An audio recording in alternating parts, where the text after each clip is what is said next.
Evet, merhaba arkadaşlar. Arzu'nun Dünyası hoş geldiniz. Evet, ilk like sizden. Merhaba arkadaşlar. Teşekkür ediyorum. Arzu'nun Dünyası hoş geldiniz. Evet, ilk like.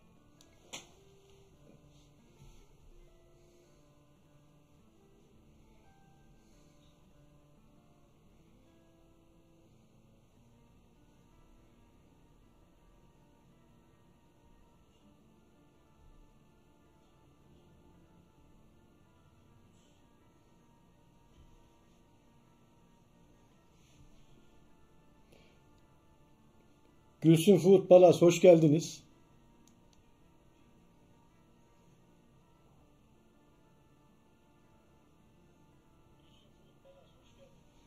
Evet,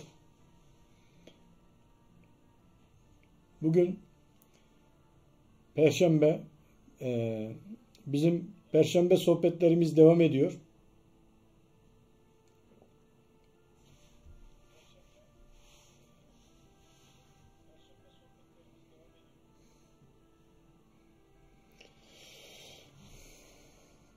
Hasan Gönül Hocam hoş geldiniz.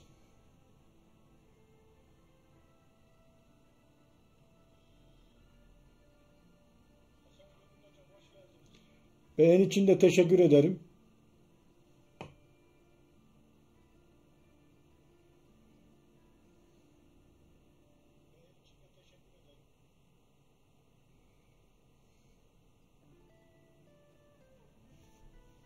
Şimdi hem ekrana bakıyorum, hem telefondan yazıları okumaya çalışıyorum. Hem de selamlama yapıyorum arkadaşlar. Hepsi bir arada. Bu ara görüntüm nasıl? Karanlık mı? Yoksa güzel mi? Bu konuda bilgi verirseniz memnun olurum. Normalde karşımdaki ekranda güzel gözüküyorum. Fakat cep telefonunda hafif karanlık görüyorum. O çift ekranı izliyormuş. Hasan Gönül Hocam çok teşekkür ederim ya. Arkadaşlar Hasan Gönül Hocamız gerçekten öğretmen bir arkadaşımız. Bizim de kanalımıza bir vesileyle geldiler. Biz de tanıştık ve buradan sayfasını gezdik, dolaştık. Güzel çalışmaları var. Kendilerini tebrik ediyorum. Görüntü karanlık diyor. Evet, görüntü karanlık. Bir görüntüye bir çözüm getirelim arkadaşlar. Azıcık karanlık. Hemen. Hemen.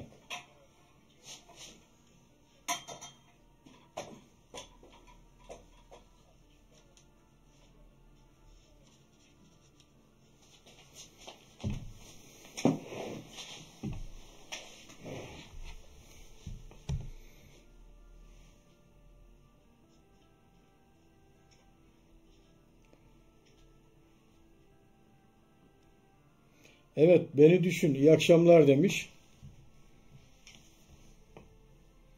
Hoş geldiniz. Evet, biraz şimdi ışık verdim. Gülsün Palas oldu mu? Yani kendime biraz ışık verdim.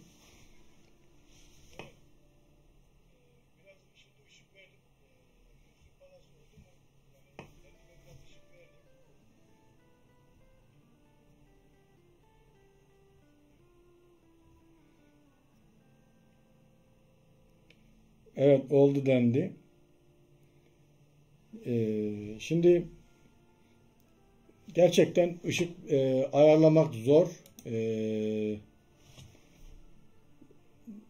Bayağı bir zorlanıyoruz ışıkları.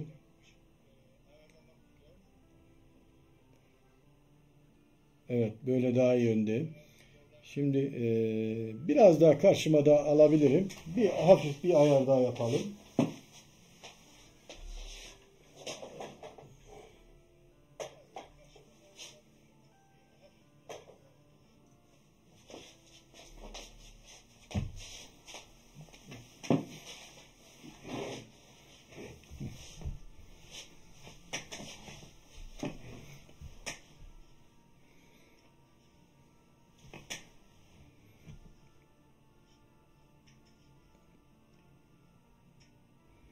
Kütüphane keser, ışığı keser. Oradaki kitaplar biraz parlak. Oraya ışık fazla gidiyor.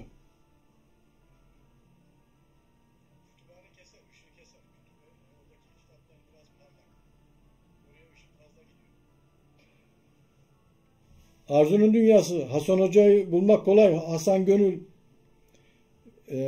benim abone olduğum bir arkadaş. Benim abone listemde de mevcut yani. Benim kanal üzerinden gidebilirsiniz.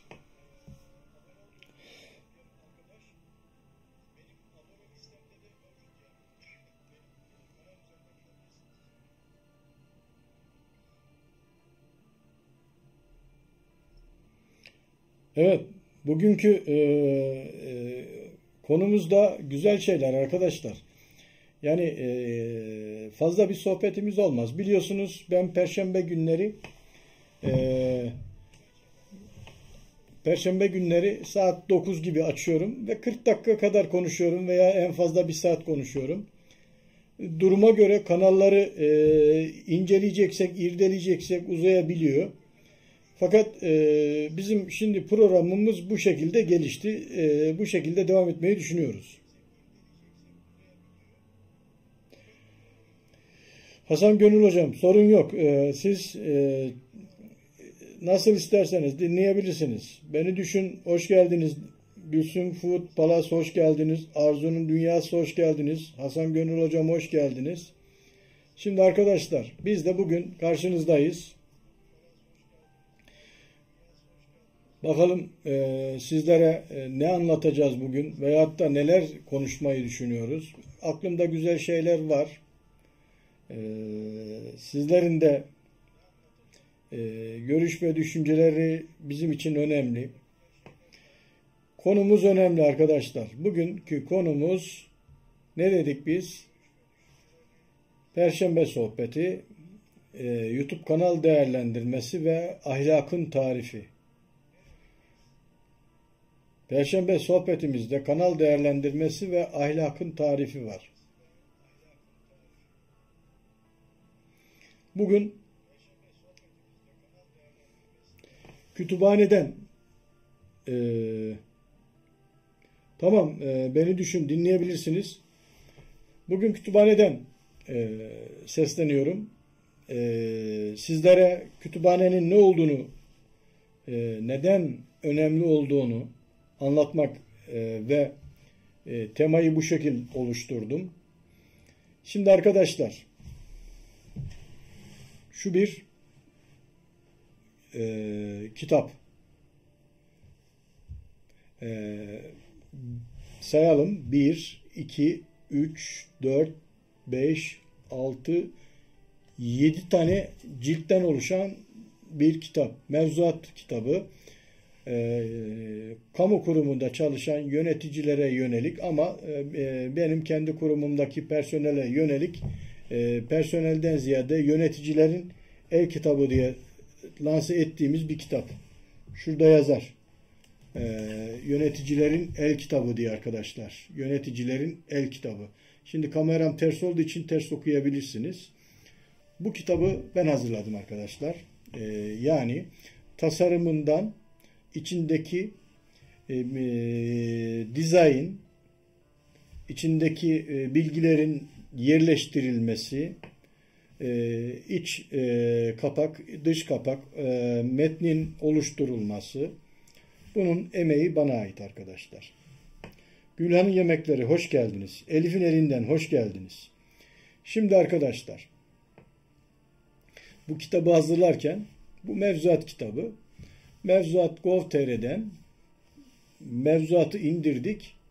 Oradaki bilgi üzerine kendi bilgi ve becerimizi, emeğimizi kullanarak sayfanın içeriğini, şeklini, şemalini değiştirerek ilgili kişilere sunmak için güzel bir kitap hazırladık. Bunun hazırlanmasında ben birinci aktördüm. Fakat bu kitabı fikrini ve böyle bir kitap hazırlanmasını genel müdürümüz talimat verdi. Dedi ki böyle ben mevzuat kitabı düşünüyorum. İşte parça parçaydı. Biz bunu bu şekle getirdik. Fakat içeriğinin editörlüğü bana ait. Bunun niye bu şekilde anlattım? Bir emeğim var. İşte burada da kütüphane var. Arkadaşlar, bilgi güç. Herkes bildiğiyle hareket eder. Burada 7 cilt mevzuatı, personeliyle alakalı mevzuatı anlatan konular var.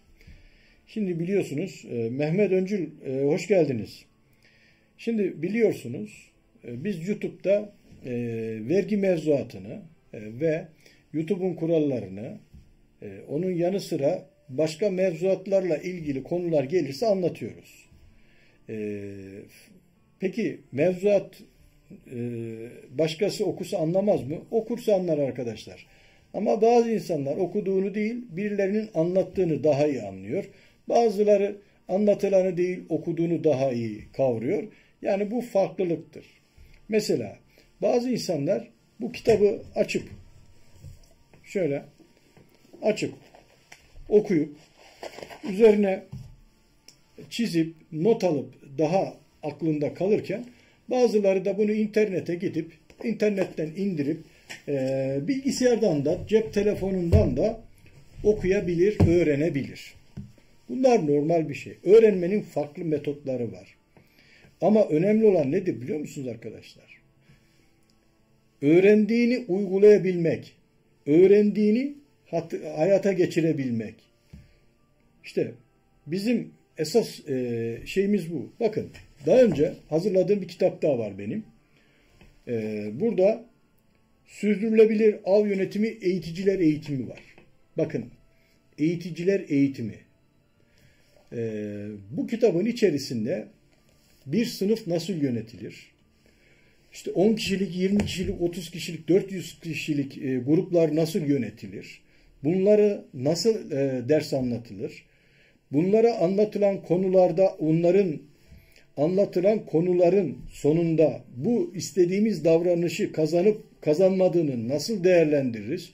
Ölçme, değerlendirme dediğimiz metotları, anlatım metotlarını, sınıf yönetim metotlarını anlatıyor. Bu kitapta da var. Daha sonra avcı kurslarında bir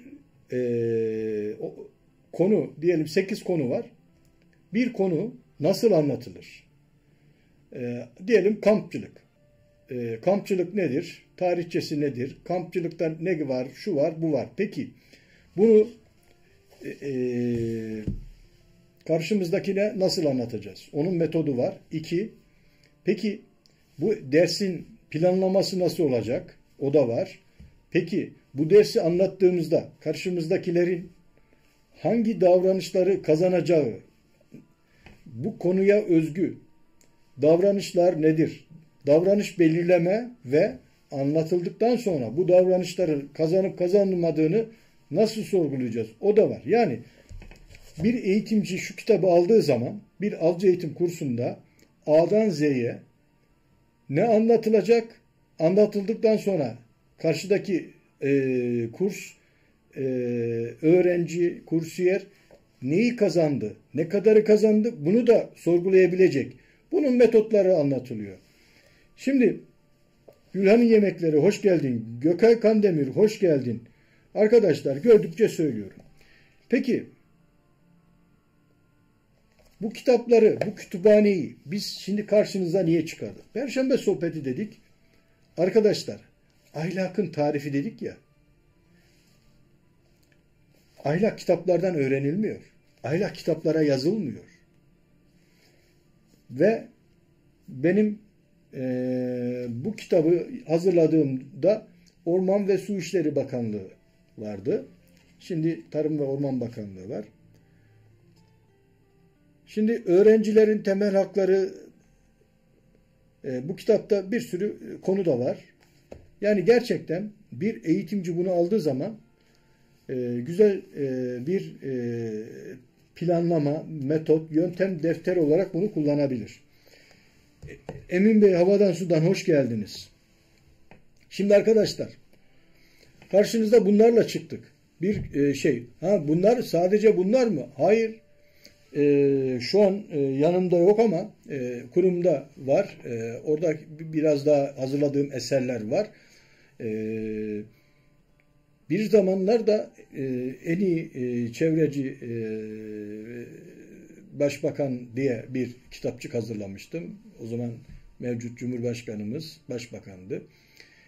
Onu da bir bakan beyiyle gece 2'ye kadar, 3'lere kadar oturup hazırlamıştık. Çok da beğenilmişti. O da bir güzel kitaptı. Daha sonra benim işte planlamalarla ve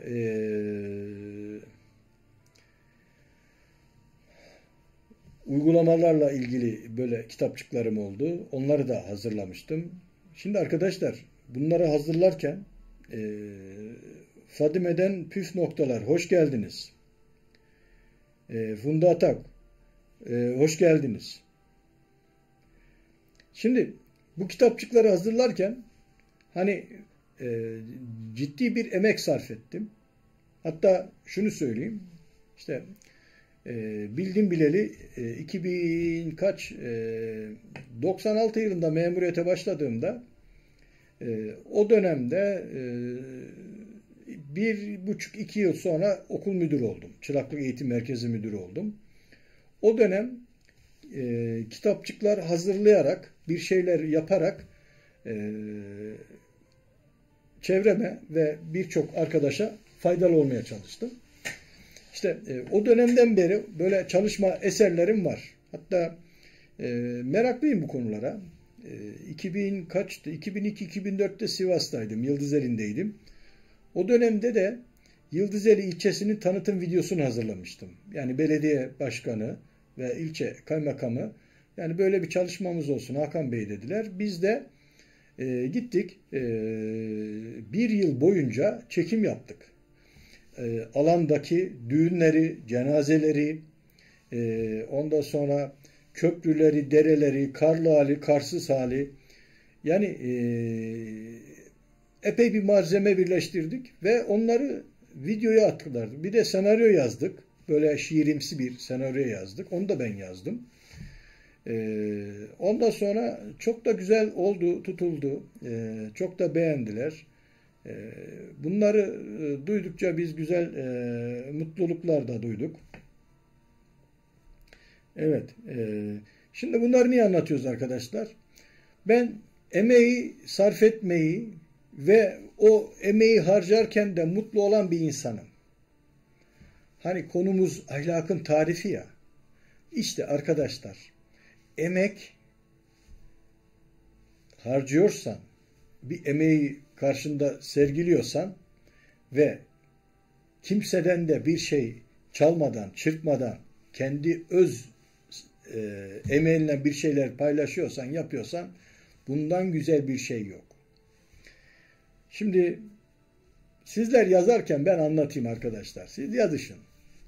Bizim bunları konuşurken kendimizi övmüş de biraz egoyu yükseltmiş gibi oluyoruz. Öyle bir şey düşünmeyin arkadaşlar. Bunları anlatmamın sebebi buradan nasıl bir sonuç çıkarız da bize faydası olur. Ben doğaçlama konuşuyorum. Hazır bir notlarım yok. Dolayısıyla bazen parça parça konuşabiliriz. Şimdi şunu anlatıyorum size. Ahlak deyince geniş bir mevzudur ahlak. Buna bakmak lazım. Tarifi geniştir arkadaşlar dolayısıyla. İnsanların emeğini çalmak da ahlak dışıdır. Ahlaksızlıktır. Şimdi biz emeğimizi veririz, bir şeyler yaparız ama bir başkası gelir oradan nasiplenir, alır gider. Sormaz. Bunu ben kullanayım mı, bunu yapayım mı diye. Ben bunu çok yaşadım memuriyet hayatımda. Birçok iş yaptık.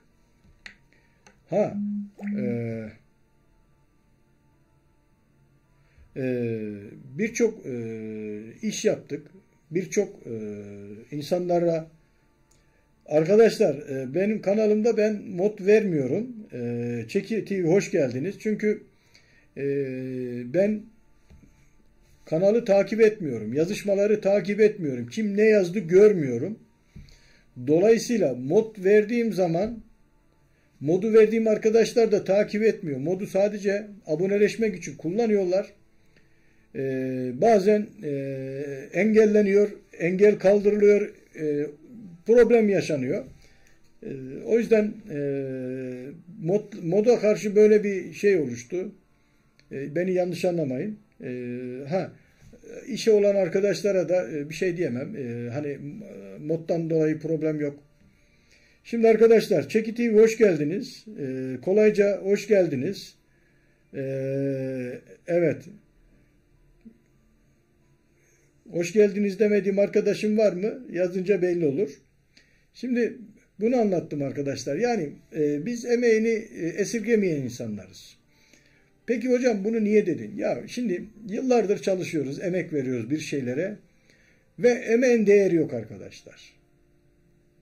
Birisi geliyor, kendi egosu için, kendi nefsi için, kendi menfaati için senin o emeklerini bir anda hiçe sayabiliyor. Senin kuruma, senin şirkete, senin aileye, çevreye dolaylı bir katkın olsa da heba edip gidiyor. Seni işin üzüyor. Peki YouTube'da yok mu? YouTube'da da var arkadaşlar. YouTube'da da var. Bir sürü emek veriyoruz arkadaşlara. Veriyoruz. Yan canlısına gidiyoruz, destek veriyoruz. Kanalı kapatıyor. Ya niye kapatıyorsun?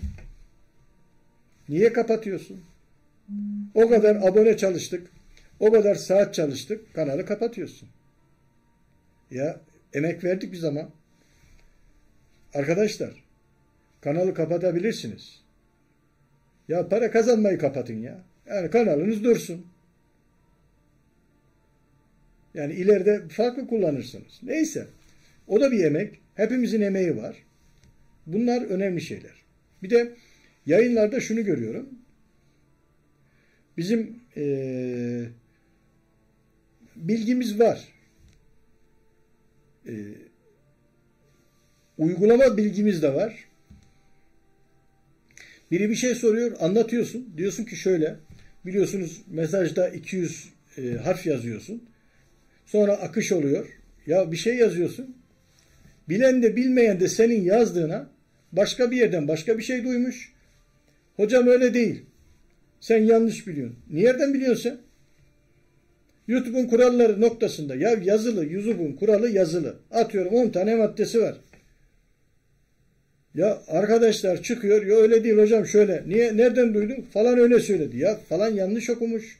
Falan yanlış. Okuyun arkadaşlar. YouTube'un kurallarını okuyun. YouTube'un kuralı belli. Ve hocam öyle değil. O kadar milletin içinde itiraz ediyor. Hocam öyle iyi değil. Ben üzülüyorum. Bazen anlattığıma, söylediğime de bu sefer üzülüyorum. Niye biliyor musunuz? Sanki ben oraya geldim, boy gösterisi yapmak istiyorum. Ya ben kanala destek için geliyorum arkadaşlar. Bir arkadaş da sorduğu zaman cevap veriyorum. Bir arkadaş da hocam yardımcı ol dediği zaman yardımcı oluyorum. Benim evim, telefonum, hayatım YouTube'daki arkadaşlara, çarşıdaki, pazardaki, iş yerindeki arkadaşlar herkese açık. Gücümün yettiği, imkanlarımın çerçevesinde yapabileceğim her konuda arkadaşlara destek oluyorum. Şu kitap, benim görev alanımda olmayan bir kitap. Ama Sayın Genel Müdürümüz o zaman ya böyle bir şeye ihtiyacımız var dedi. Bizi daha önce böyle bir şey hazırlattım dedi. Ama bunun aynısı değildi. Bundan biraz daha ilkeldi diyelim. Yani biraz daha geri moddu. Bu ileri mod. Görünce de çok sevindi.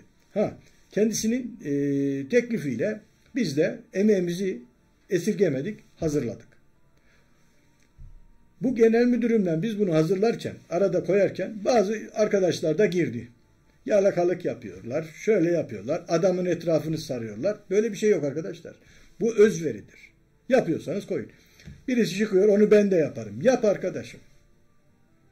İnanın bunun gibisini yapamaz. Benzerini yapar, ilkelini yapar. Ama bunun gibisini yapamaz. Bu elektronik kitap arkadaşlar. Evet, baskıya girmiş ama elektroniği de var. Benim elimde. Niye? O dijitaldir. Birbirini bulur. Birbirine bağlantıları var. Biliyorum, yapıyorum diyorlar ama inanın zor. Şimdi bu kitaptan yola çıkarak YouTube'a da geliyoruz. Bazen kızıyorum. Şimdi ben emek hırsızlarına sevmiyorum. Hangi şartlarda olursa olsun. Hayatta sevmediklerim yalancılar, emek hırsızları, bir de insanları enayi yerine koyanlar. Bunları sevmiyorum. Benim telefonum açık. Şu telefon 24 saat açık. Gecenin 3'ünde avcılar arardı. Hocam biz av kotası alamadık. Onlara bir Avbis diye bir program getirildi. Biz onu biraz daha modernleştirdik. Cep telefonuna koyduk. Öyle şeyler koyduk ki cep telefonuna. Şimdi söylesem birçok mobil uygulayıcıların kafası karışır. Ya insanı takip ediyordu. Dağdan düşmüş, arada kalmış, deriye düşmüş, sesi çıkmamış. Bunları takip ettiriyorduk. İnsan yararına. Neler? Bazı avcılar ölümden döndü bu telefon vasıtasıyla. Niye? Uygulamada yerini buluyorduk. Ayağı kırılmış, bir yere gidemiyor. Yani neticede sen bir şey yapıyorsan insanlara faydası olsun. Sırf yapmış olmak için yapıyorsan insanlara faydası yoksa ona verilen paraya da yazıktır. Bu ava avcı ve ava memur uygulaması çok ciddi hazırlanmıştı. İnsanların avlaktaki bütün hareketlerini görebiliyorsunuz. Ama ben o iş oradan ayrılınca o da ilkelleşti. Bazı yerleri daha aktif hale gelemedi. Çünkü onun bir orta ve ileri seviye kademeleri vardı. Birinci seviye aktif hale geldi. Orta seviyenin yazılımları hazır. Bir üst seviyesi hazır. Algoritmalar oluşturulmuş ama birinci seviyeyi geçemediler. Kaldılar. Niye? Akıl babası oradan ayrıldı. Size bu konuyu teslim edelim. Bunları yapın. Ya onunla kim uğraşacak? İlkel kaldı. İlkel kaldı. Ya önceden iPhone 10'da çalışan şimdi iPhone 14'te çalışmıyor. Niye? Güncelleme yapamamışlar. Ya o bir emek heba olması. Oraya bir harcanmış emek var. Ben üzülmeyeyim arkadaşlar. Şimdi arkadaşlar YouTube'a geliyoruz. Ya diyorum ya arkadaş kanalı kapatıyoruz. Ya hocam niye öyle diyorsun? Ya arkadaşlar abonelere bakıyoruz. Aboneler düşüyor. La bir bakıyorum 150 tane kanal kapanır mı ya? Takip ettiğimiz 150 kanal kapanmış. Bizden de 150 adam düşmüş. Düşsün. Abone sorun değil. Gelir. Ama o 150 adama gece gündüz faydamız vardı. Desteğimiz vardı. Kendi emeğini hiçe sayıyor. Bizimkileri saymasın bari. Ve şurada YouTube'da faydam olan yani bana ulaşıp da bana faydası olmadı diyen kişiler inanın problemli kişidir. Babamın oğlu değil hiçbirisi. Hepsi YouTube'dan arkadaş. Erkek kadın. Bir sürü arkadaş arıyor. Bir tane erkek çıksın. Ben aradım Hakan Bey bana cevap vermedi. Erkek kadın. Yardımcı oluyorum. Hepsine de yardımcı oluyorum. Ama kanalı kapattıkları zaman o yardım ettiğim insanlara üzülüyorum. Emeğime üzülüyorum.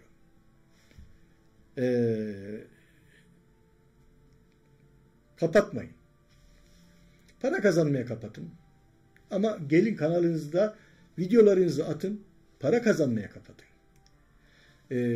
Eskisi gibi video koymayabilirsiniz. Bir short video atın. Çekin.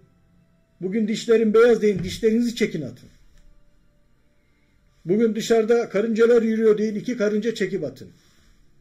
Problem değil. Ama kanalınızı kapatmayın. Emeğinize yazık arkadaşlar. Bakın şu kütüphane, şu kitaplar, şu hazırlanan kitaplar bunlar emek. Bunlar çöpe gittiği zaman ben üzülürüm.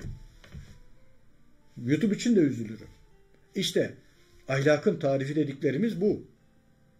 Zeynep Maviş hoş geldin. Çınar Elişevişli hoş geldin. Elif elinden pin kodu postayla mı geliyor? Evet, pin kodu adi posta dediğimiz postacının gelip kapıyı çalması veyahut da aşağıdaki dış kapıya bırakması olan bir adi posta sistemi. Kayıtsız posta sistemine biz adi posta sistemi diyoruz Elif. Nazo Mutfak'ta hoş geldiniz. Evet. Hep Güler ailesi hoş geldiniz. Arkadaşlar gördükçe hoş geldiniz diyorum. Şimdi durum bu şekilde devam eden bir süreç işte arkadaşlar. Kanal olayları. Arkadaşlar kanallarımızın birbirimizin aboneliğinden seyretmesiyle elde edeceğimiz gelir çok düşüktür. Buradan bir gelir beklemeyin. Kanalınız ilgililerce seyredilmediği sürece iyi gelir gelmez. Ben bunları denedim. Belirliyorsunuz birkaç makine, onlara seyrettiriyorsunuz, reklam seyrettiriyor ama YouTube algoritması algılayıp onu düşürüyor. Niye? Aynı kişi aynı yayını her gün izliyor diye orada spam'a çekiyor. Ve o IP'yi spamlıyor. Bunların hepsini denedim. Yani milyonlarca IP bulacaksınız da o IP'ye çatmayacak. Değişken IP'yi kullanacaksınız da çakmayacak. Yani böyle bir mantık yok. O yüzden bizim çok iyi gelir elde edebilmemiz için ilgililere yönelik videolar yapmamız lazım. Peki ilgililere yönelik videoları nasıl yapacağız? Şimdi arkadaşlar börek çörek yapıyorsunuz. Ya bunun tarifini güzel yapın. Açıklama kısmına tariflerini çok iyi yazın. İnsanlar oradan okusun. Sizin de yaptığınızı seyretsin. Ama okusun. Bazı videoları inceledim arkadaşlarımızın. Çoğuna bakıyorum. İnanın benim videolarımdan daha kötü. Ya benim videolar kötü. Onlarınki benimkinden de kötü. Niye? Ya şey yok. Bir tarifi ben seyrettiğim zaman o pastayı yapamıyor. Benim hamur kabarmıyor. Açıklama kısmında da bir şey yok. Ya o zaman ben niye seyredeyim? Gerçekten ihtiyacı olan gelip de seyretmiyor. Aha, Ramazan Usta hoş geldiniz. Şimdi o yüzden arkadaşlar yapacağınız şu. Videoyu çekecekseniz onun üzerinde bir önce çalışın. Bu videoyu kimler seyredebilir? Seyredince bu videodan ne kazanabilir? Şu kitap var ya hani sürdürülebilir av yönetimi, eğiticiler eğitimi diye ben de YouTuber para kazanma kitabı diye bir kitap yazacağım. Bu gidişte onları anlatacağım. Yani video nasıl çekilir? Videonun ilgilileri kimlerdir? Onlara nasıl ulaşırız? Videonun açıklamasında neler olmalı? Videonun içeriğinde neler olmalı? Bunu anlatan bir kitapçık yazacağım. Yani 10 sayfam olur, 20 sayfam olur bilmiyorum ama bir kitapçık yazacağım. Ve bu kitabı da sizlerin hizmetine sunacağım. Bu arada Ankara'da oturan YouTuber arkadaşlara bir müjdemiz var. Türkiye genelinde müjdemiz var. YouTuberlar Derneği'ni kurmayı düşünüyoruz. Geçen gün Funda ablayla beraber bir Betül Hanım da vardı.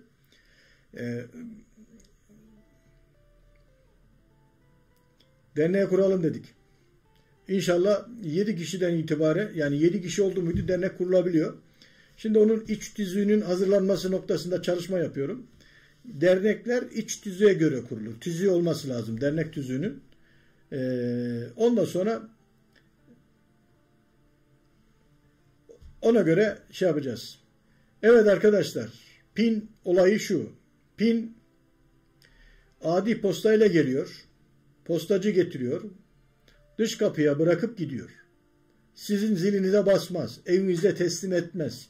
Sadece atıyorum bina numarası 5, daire numarası 40. Bina numarası 5'e getirir bırakır. Yukarıya çıkmaz. Yani sizin 26, 30, 40, 13 onun önemli değil. Kapıdaki numaraya getirir oraya bırakır gider. Dışarıda kutunuz varsa dışarıda kutunuz o kutuların birisine değil Sizin atıyorum benim kapı numarası 6 diyelim, bina numarası 20 diyelim. 6. nolu binaya gelir, 20'ye içine atıverir.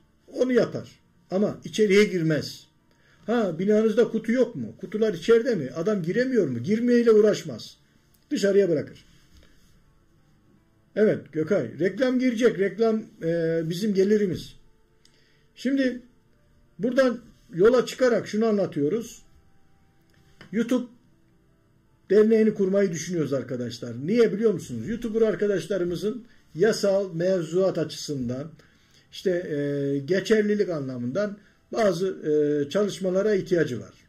İşte kendini duyurması gereken, anlatması gereken yerler oluyor, platformlar oluyor. O zaman da yani ciddi bir tüzel kişiliğe ihtiyaç var. Onun için biz böyle bir yola gitmeyi düşünüyoruz. Şimdi size bir komik bir şey anlatayım, biraz güldüreyim. Bir gün benim anım çoktur. Az gezmedik, çok yer gezdik. Çok yerden de insanlar bizi tanır. Çok yerdeki insanlar bizi tanır. Ama biz her insanı tanımayabiliriz. Tanınan bir insanız. Şimdi bir gün bir arkadaş geldi. Hakan abi dedi, bir yemek yiyeceğiz dedi ya. İşte ne yemeği?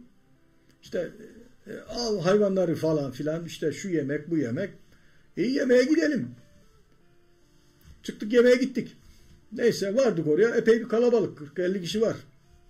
Koskoca alanı açmışlar, masaları dizmişler, oturmuşlar, biz de oturduk. Oradan biri işte anlatıyor yanındaki arkadaşa. Ya işte geçen şöyle oldu, böyle oldu, şu oldu, bu oldu. İşte kurumdan, yani bir anlatan, bunlar avcı. Kurumdan müdürü aradım. İşte müdür bey böyle böyle dedim. Şöyle dedim, böyle dedim.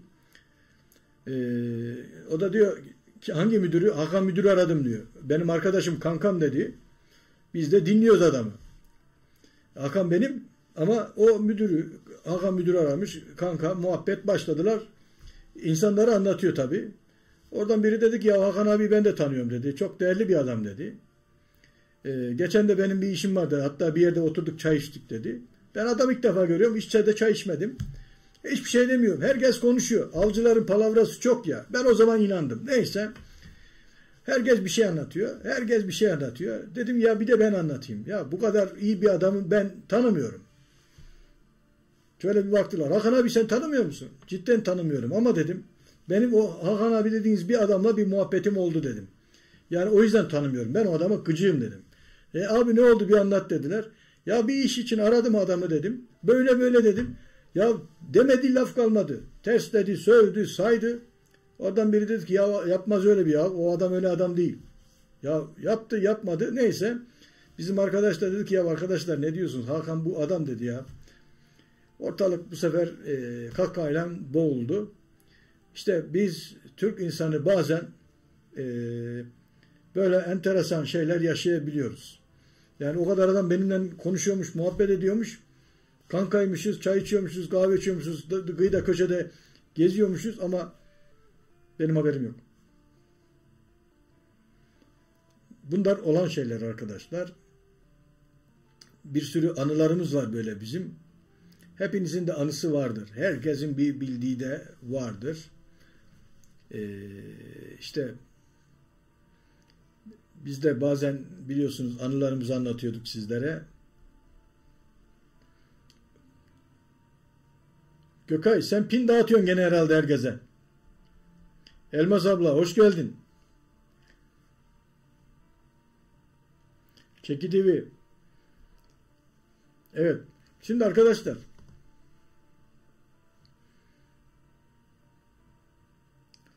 bunda sen iş çalışıyoruz. Bu 2 gündür şu dişle uğraştık. Bugün Konya'ya gittik geldik. Hanımın diş ameliyatı oldu. Problemi vardı. Bugüne verdi doktor randevuyu. Biz de apar topar bugün Konya'ya gittik geldik. 2 gündür hanımın diş ağrısıyla uğraşıyoruz.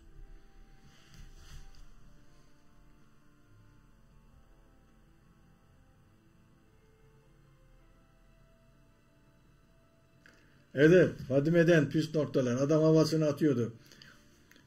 Şimdi bizde meşhurdur o tür havalar da. Bakma. E,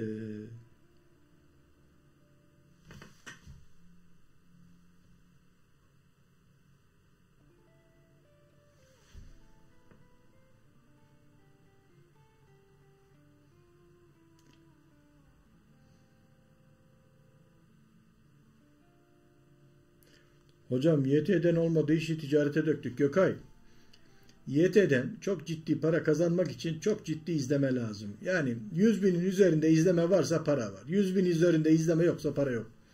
Yani ama hobi mi? Hobi. Yani mesela ben paradan ziyade hobi için bu işi uğraşıyorum. Ya düşünsene şuradaki düzeneyi. Yani bugün sazım dahi var yani. Saz dahi. Niye? Telif hakkı gelmesin diye saz çalacağım. Bakın. Maça gideceksek bu benim davulum. Davul çalıyoruz. Flüt çalıyoruz. Hepsi var. Yani olmayan bir şey yok. Şimdi dur bakayım.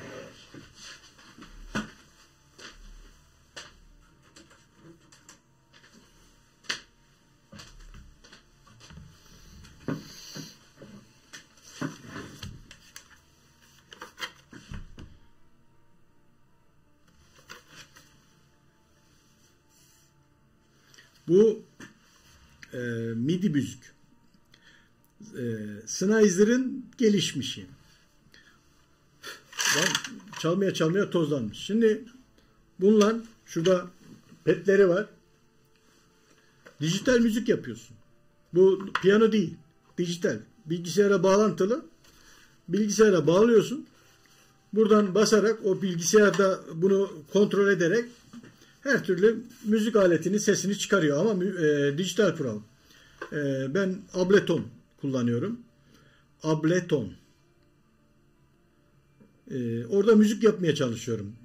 Olur da hani böyle güzel müzik üretirsem sizlere de hediye ederim. Yani araştırın bakın Ableton. Ableton 11. Onu kullanıyorum. Güzel de müzikleri var. Profesyonel müzisyenler o programı kullanıyor. Ben de amatörüm. Yani daha profesyonel olmadım. Ne yapalım? Uğraşıyoruz yani.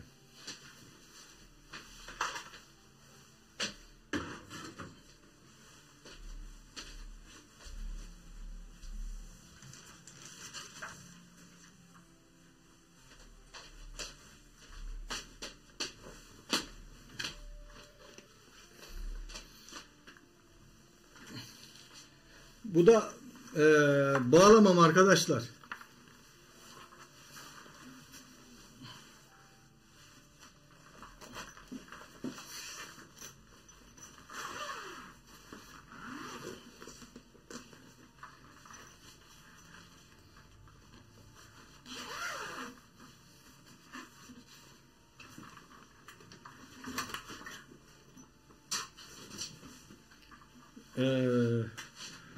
Ardıç ağacından teknesi 42 tekne,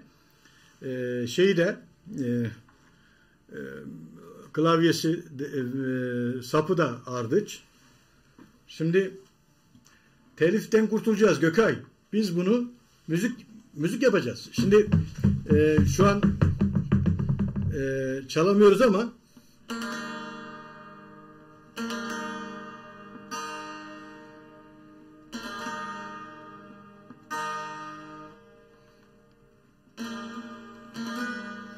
öğrendiğim zaman size çalacağım buradan. Şu an sadece bunu öğreniyoruz. Egzersiz olarak.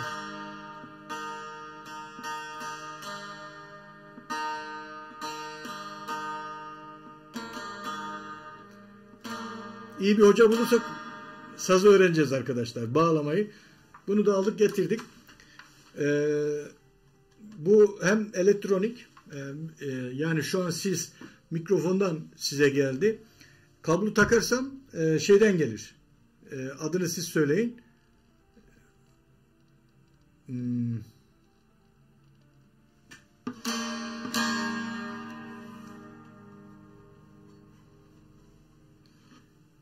Evet.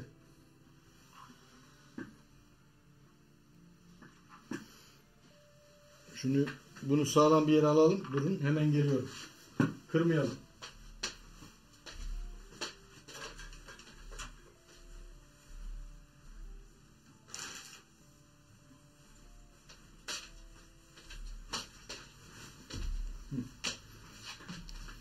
Evet. Durum böyle arkadaşlar.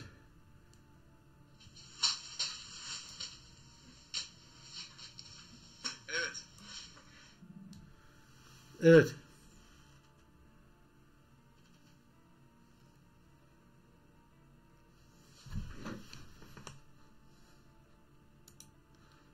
Evet. Sesimiz de iyi geliyor herhalde ya. Problem yok. Tamam.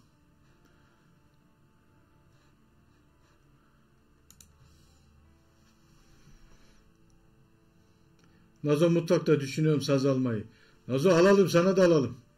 Yurdan Uyur'un günlüğü. Hoş geldiniz. Evet arkadaşlar. Çiğdem'in çiftliği. Hoş geldiniz.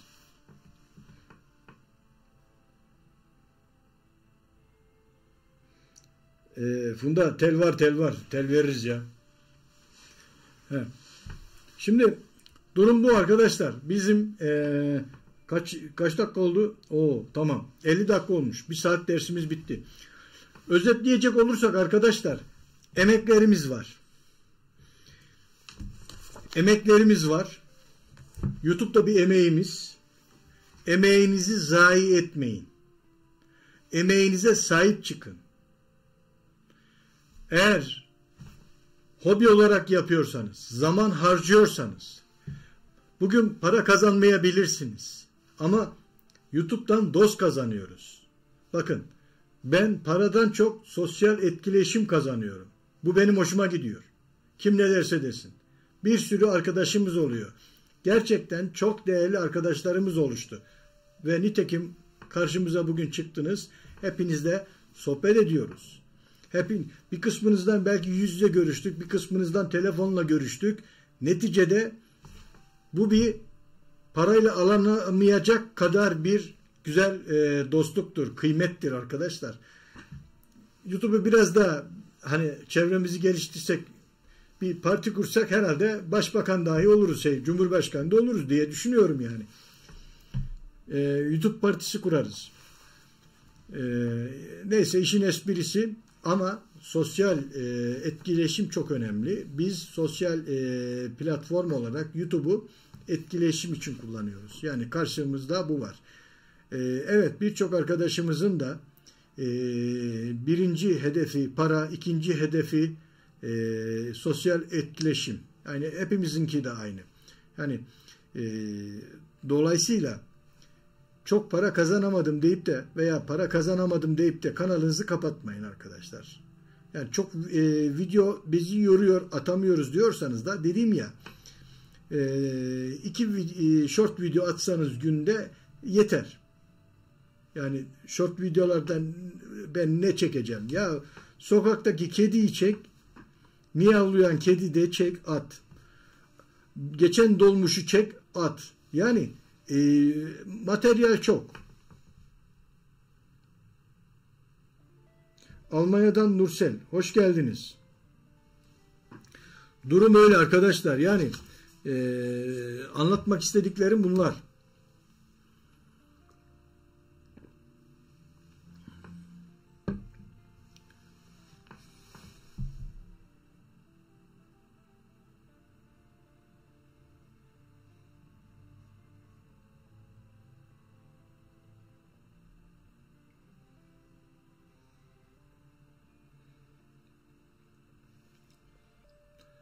Evet, bir reklam 0,02 kuruş.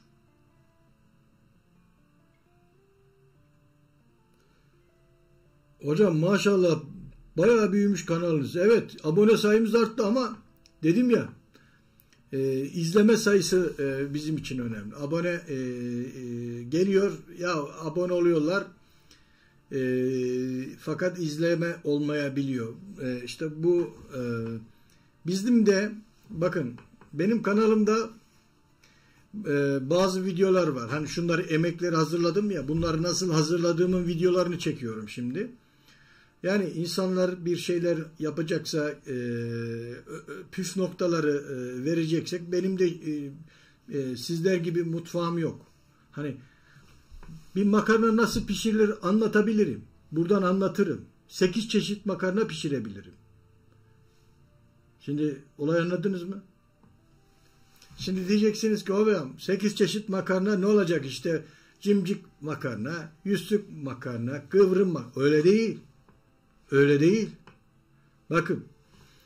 Haşlama makarna, soğanlı makarna, soğansız makarna, yumurtalı makarna, yumurtasız makarna. Bakın. Bu yumurtalı da var. Soğanlı var. Etli 2 çeşit. Makarna, fırında makarna. Peki börek makarna, bak börek şeklinde yapılan var. Yani aklınıza gelecek ki ben sırf makarnadan 8 tane video çekerim. Yok tencerede haşlanmış, yok fırına konmuş, fırınlanmış. Yani hiç kimsenin emeğini küçümsemem. Benim de makarna yemeğimi küçümsemeyin. Ha yenir mi yenmez mi o tartışılır. Belki yiyen olur, belki yemeyen olmaz. Ama yemeğim, makarnayı pişiririm. Şimdi annemin yoğurt tatlısı vardı. Hani lokma tatlısı gibi yoğurt tatlısı. Hani böyle kızaran yağın içine atıyorsunuz, kabarıyor, kabartma gibi, sonra şerbetli yeniyor ya. Hepiniz bilirsiniz onu. Üniversitede okuyoruz. Trabzon'dayız. Akşam yemek vereceğim. Öğrenci arkadaşlar gelecek. Dedim tatlı da yapayım ben bunlara. Anamın o yoğurt tatlısını hani yumurtayla yoğurtla yapıp attı, kızarttı. Ben onun yoğurtla yapıldığını değil de unla yapıldığını düşündüm. Sormadım da anneme. O zaman cep telefonu yok. Annemin evinde numara yok. Hamuru yoğurduk, yumurtayla güzel bir hamur yaptık. Atıyorum şeyin içine, yağın içine, taş gibi çıkıyor. Atıyorum içine, yok yani kabartma da olmadı, şey de olmadı. Neyse öyle onları şeyin içine attık, şirenin içine. Abi ne şireyi denmedi. Yani ağzını alıyorsun taş gibi, ağzını alıyorsun taş gibi. Ya arkadaş beceremedik ya. Sonra sömestr tatili Konya'ya geldik. Ya dedim ben böyle yaptım. Lan ne yaptın oğlum dediler. Un konmayacak ona. Yumurtayla yoğurtla yapılan işte şöyle çırpılan. Ya ne bilelim dedik ya. Yani güzel tatlı yaparım yani.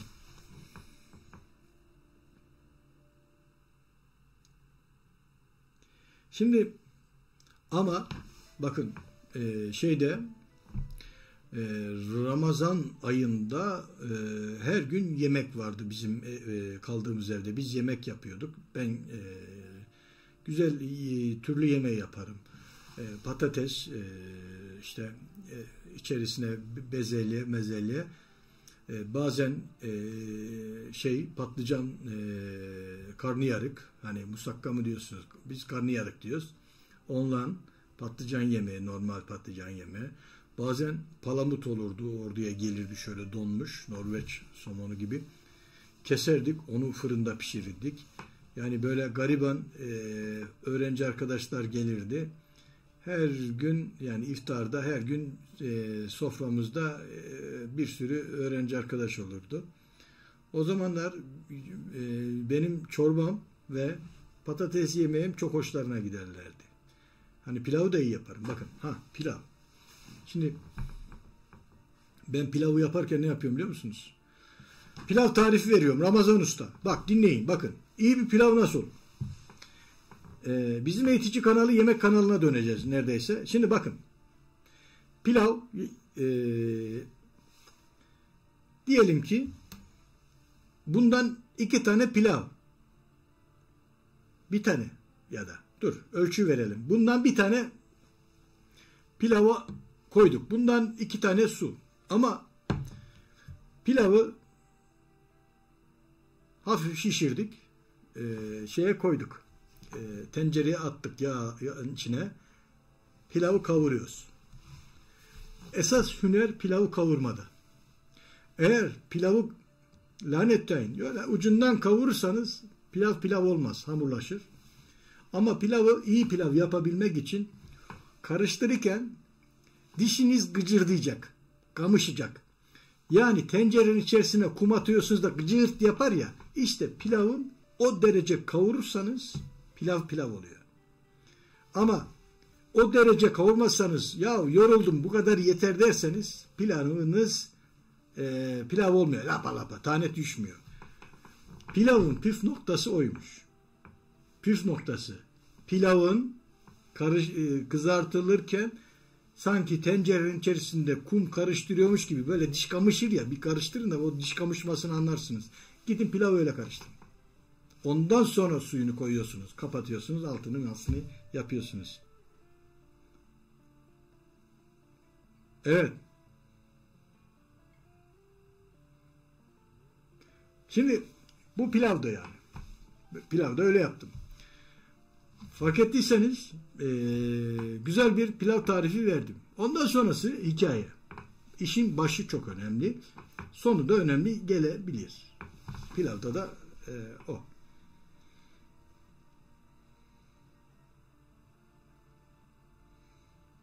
Mehmet Öncül yarın pilav videosu atacak. At Mehmet abi. Yani pilav önemli. Pilav yemek de önemli.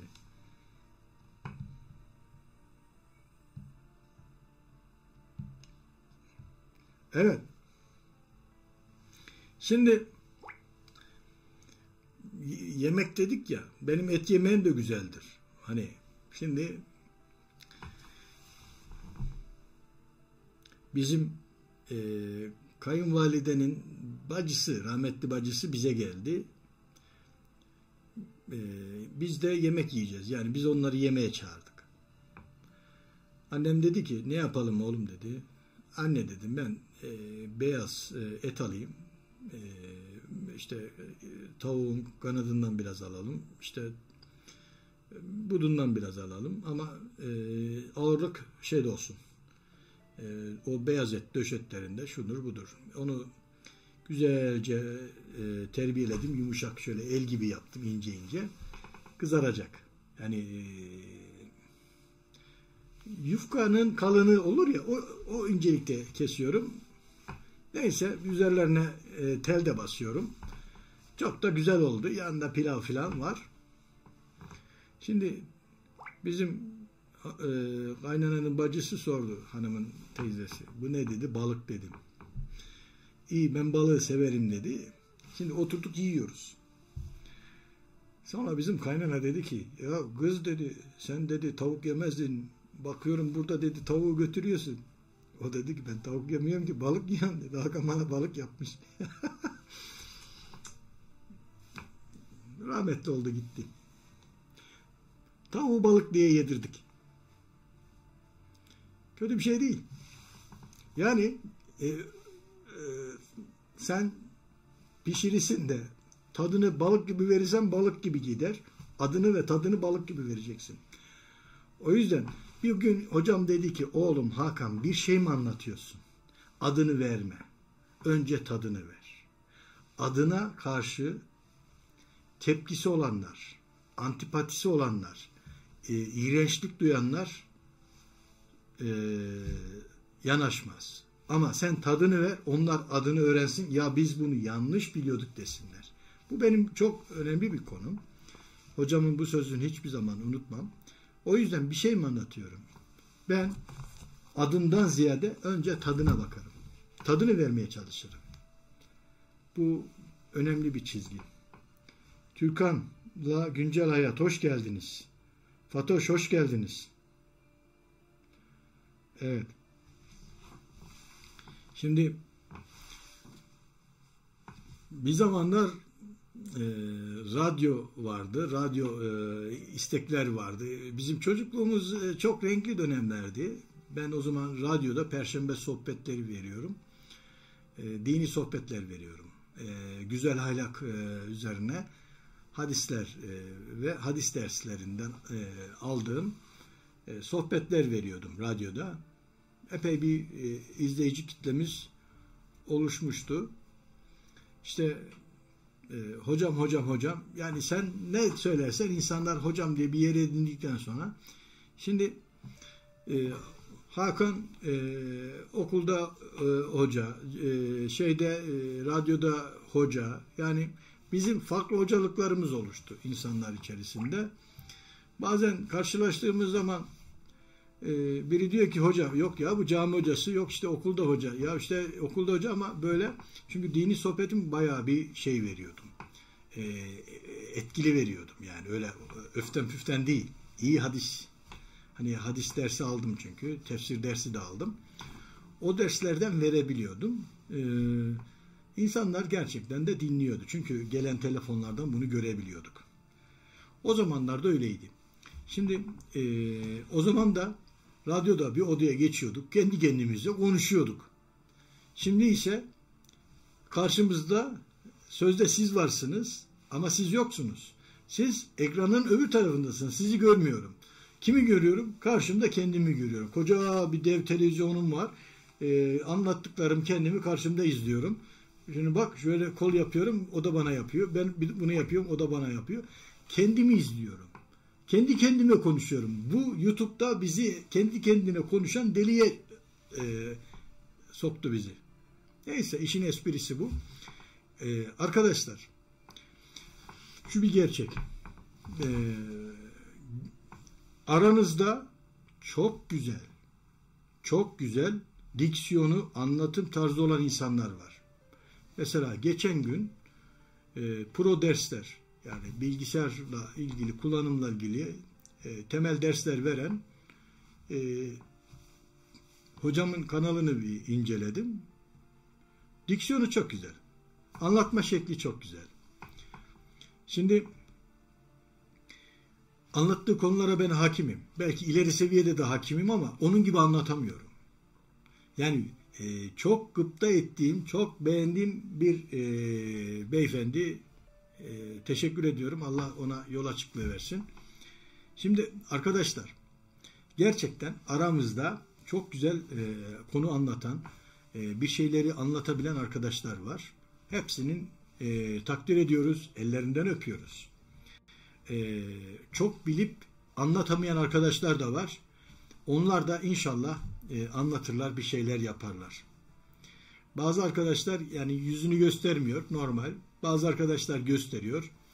Yüzünü göstermeden çok büyük izleme alan insanlar da var. Takdir ediyorum. Onları da takdir ediyorum. Yani emek verirseniz karşılığını alıyorsunuz. Emek çalmayın.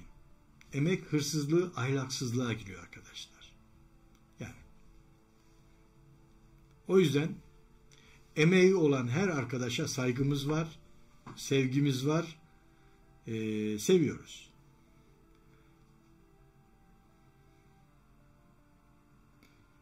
Kolayca paylaşımlar, reklamlar. Bir televizyon dizilerinde reklam çıkar, bir de bizim eğiticinin canlılarında çok reklam çıkar. Şimdi YouTube'a dedim ki benim canlıda dedim, beni çok para kazandıracak kadar reklam koy dedim. YouTube bunu yapıyor. Yani benimki de o.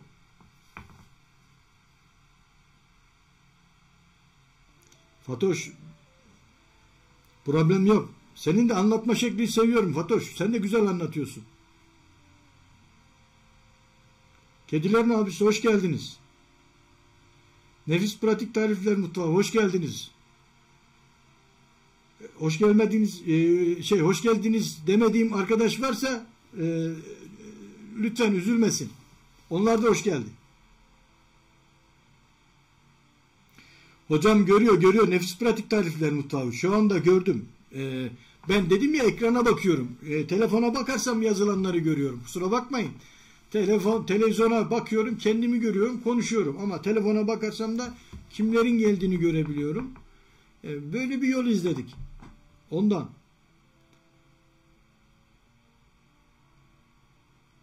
Durum bu. Şimdi arkadaşlar, kanallar rutin şekilde gider. İlk etapta çok para kazanacağız duygusuna girmeyin. Çok ilginç videonuz veya ilgi gören bir videonuz olursa YouTube alır götürür, o ayrı. İnşallah öyle videolarımız olur, alır götürür. Ama bu YouTube'da da çok güzel kazanımlarımız var, emeklerimiz var. Lütfen bu emeklerinize sahip çıkın, onları iyi değerlendirin.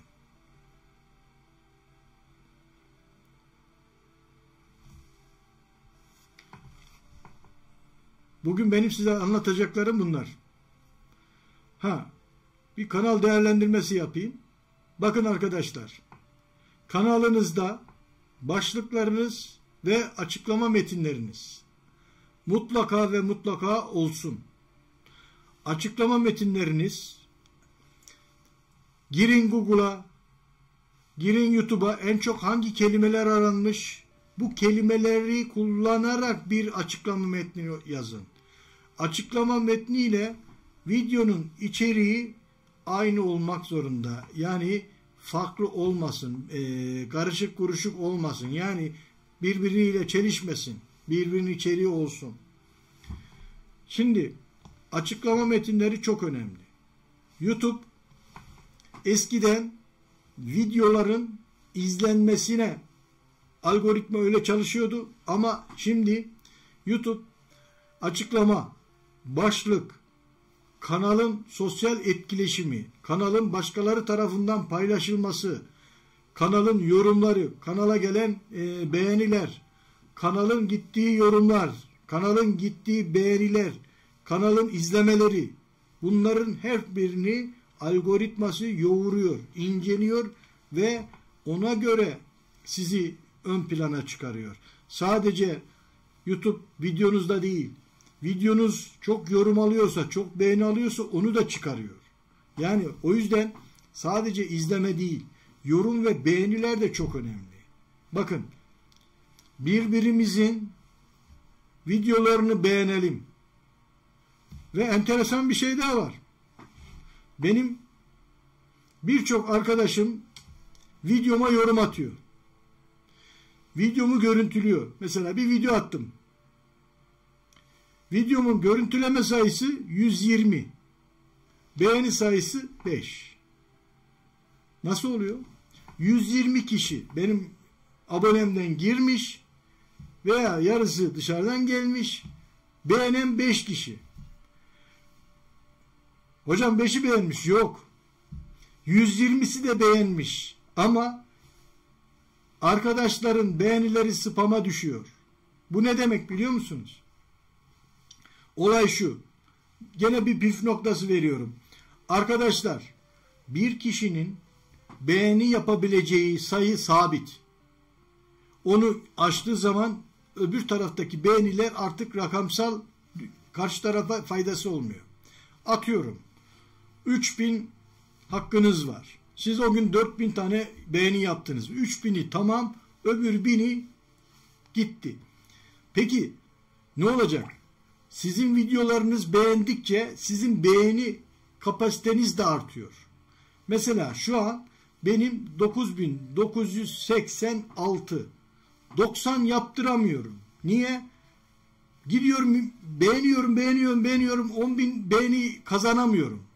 Yani benim beğendiğim sayı 10.000 yapamıyorum. Niye? Benim beğeniye ihtiyacım var. Bana beğeniler geldikçe benim yaptığım beğeniler rakamsal artış gösteriyor. Bunlar çok önemli arkadaşlar. Ya o parmak neymiş demeyin. Çok önemli. Beğenin. Birbirinizin videolarını beğenin. Eğer sayıda artma yoksa spamsınız. Bu da önemli. Benim videolarıma bakıyorum. Hocam geldik izledik diyorlar. 20 kişi geldik yorum yapıyor. Abi bir bakıyorum 5 tane beğeni var. Bu 20 kişi yorum yapan arkadaşlar gerçekten beğenmiyor mu benim videolarımı? Beğeniyor. O zaman niye sayı düşmüyor? Bazı arkadaşlar spam kalmış demek ki. Niye spam kalmışlar? Sosyal etkileşimde bulunmadıkları için. Ben onlara gidip yorum yapmışsam, beğeni yapmışsam, onlar bana gelmemişse, bana yorum yapmamışlarsa veyahut da onların yorumuna ben beğeni yapmamışsam, yani siz bana geldiniz, sizin yorumunuza ben beğeni yaptım ve cevap yazdım. Siz spam olmuyorsunuz. Ama bir bakıyorum bazı arkadaşlarımızın kanallarına, sayfalarına inceledim çünkü. Arkadaşlara birileri bir sürü yorum yazmış. Arkadaşlar beğeni dahi yapmamış. Ya o arkadaşları spama düşürürsünüz. Kanalınıza yorum yapanlara en azından kalp koyun, beğeni koyun. Yorum, cevap yazmıyorsanız dahi. Spama düşürmeyin.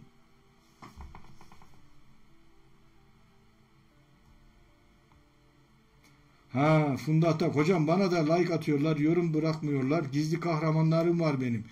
Vallahi o kahramanlardan bize de lazım Funda ablam. Bu spam işi nasıl göreceğiz? Spam işini göremezsiniz. Tespit edersiniz. Ben tespit ediyorum arkadaşlar. Bir video atıyorum ve o videonun analizine giriyorum. Analizinde bekliyorum. Kaç kişi görüntüledi, kaç kişi izledi. Bakın görüntü sayısı ile izleme sayısı farklı. İzleyen arkadaşın sayısı 10. Beğeni sayısı 3. Bu izleyen arkadaş beğeni yapmadan izlediyse bir şey demiyorum. Ama o 10 kişi beğeni yaptıysa, benim beğeni 3 ise 7 tane spam var demektir. Kim ne derse desin. Benim videoları izliyorsanız beğeniye basın. Çünkü geliyorsunuz, yorum yapıyorsunuz. Hocam izledik, bu kadar. Ya beğeni yok. Eğer sen beğeniye basıyorsan, parmak işaretleniyorsa, bana sayı olarak gelmiyorsa spam. Bunu nasıl açacağız? Benim size yapmış olduğum videolardaki yorumlara beğeni yapacaksınız. Beni spama siz düşürüyorsunuz, sizi bana siz düşürüyorsunuz. Yani bazı arkadaşların videolarına yorum yapmışım, beğeni dahi yok. Bir başkalarınınkinde yok. Sosyal etkileşimden dolayı kaybediyoruz. Dedim ya size, algoritma öyle çalışıyor. Eskiden videoyu seyrettiydi. Şimdi öyle değil. Beğeniye, yoruma ve karşı tarafın yorumuna beğeni ve kalbine, işarete, yoruma algoritma puan veriyor. Yani oradan etkileşim sağlıyor. Size en son tüyo da bu olsun.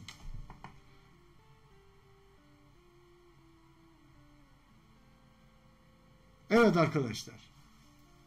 Güzel bir sohbet oldu. Güzel bir çalışma oldu. Güzel şeyler söyledik. Hepinize buradan hoş geldiniz dedik. Şimdi de ben ayrılıyorum. Hoşça kalın diyorum. Haftaya tekrar görüşmek üzere. Arkadaşlar bana konu atın. Hocam şu konuyu konuşalım. Hocam şu konuyu konuşalım diye. Benim konuşabileceğim konular var. Kurumsal yapımdan dolayı konuşamayacağım konular var. Konuşabileceğim konular olduktan sonra konuşurum. Konuşamayacağım konular varsa da konuşamam. Güzel açıklama oldu yani.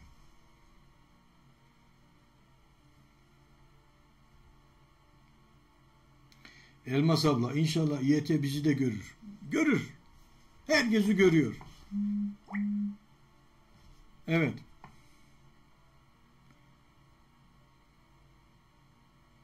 Bir konu konuşmuş. Evet, dernek konusunu konuştum Funda. Arkadaşlar, biz YouTuber derneğini kurmayı düşünüyoruz ve bir adım attık. Nasip olursa inşallah Ankara'daki arkadaşlarla kurup diğer arkadaşları da üye yapacağız. Ankara'daki arkadaşlardan 7 kişi, çünkü dernek kurmak için en az 7 kişi lazım. Şehir dışındaki arkadaşlar olur da gelip hani imza atmaları, bir şey etmeleri gerekir. O yüzden Ankara'daki arkadaş olursa merkezi Ankara'da olarak yapacağız ve üyelikleri sizlere veririz. Bizim böyle bir çalışmamız var. Funda ablamızı da dernek başkanı yapacağız. Ben şimdi dernekle ilgili tüzük çalışmalarına başladım. İnşallah Türkiye YouTuberlar Derneği'ni platformunu kuracağız. Peki bize faydası ne olacak?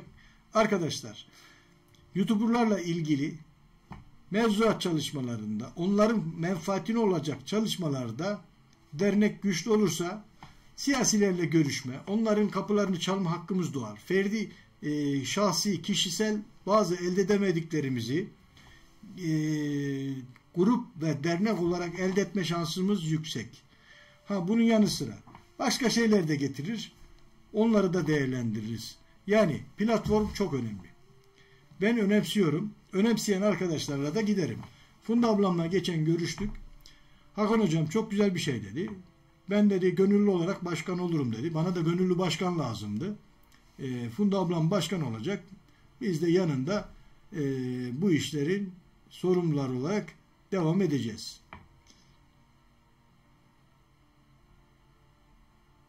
Funda, ben bunu daha önce de söyledim canlıda, başlarda. Şimdi biraz daha geniş söyledim. İnşallah yayını tekrar izlersen en azından hem bana izleme saati gelir hem de sen deyip demediğimi kontrol etmiş olursun dedim. Elmas abla, ziyarete gelmeyeceksiniz, üye olacaksınız. Yani biz şu anda hani açılışta imza gerektiği için 7 kişinin imzası yetiyor. Ya bu adamları Kayseri'den, İstanbul'dan, Ardahan'dan, Kars'tan, Antalya'dan, şuradan buradan gelmeleri ayrı bir konu. Ankara'da olmaları ayrı bir konu.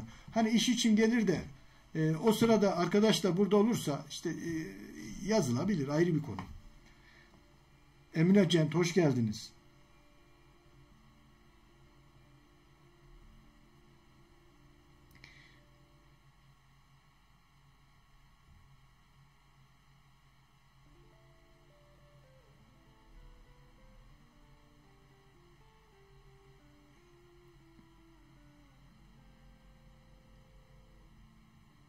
Yok yok. Başkanımız belli. Funda Atak. Başka başkan yok. Seçtik. Seçim yaptık. Oyladık. Funda Hanım'ı başkan seçenler parmağını kaldırsın. Seçilmiştir. Tamam. Bitti. Bak canlıya sundum Funda Hanım. Herkes evet dedi.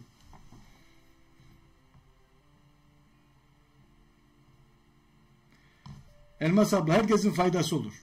Kendinizi geri plana itmeyin. Herkesin faydası olur. Sıkıntı yok. Şimdi arkadaşlar, biz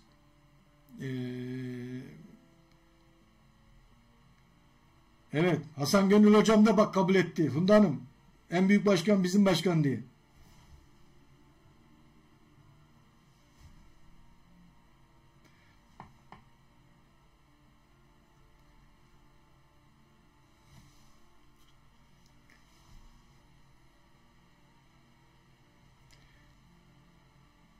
Evet.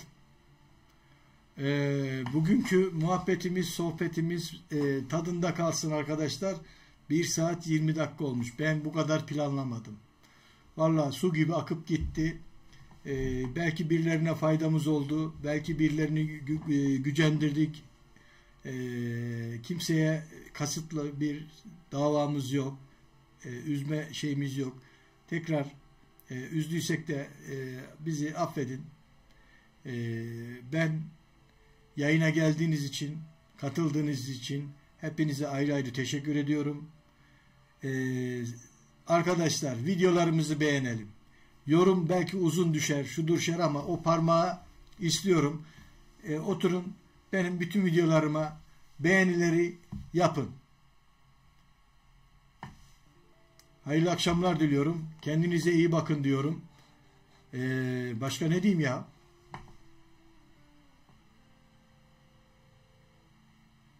Sevilence hoş geldin.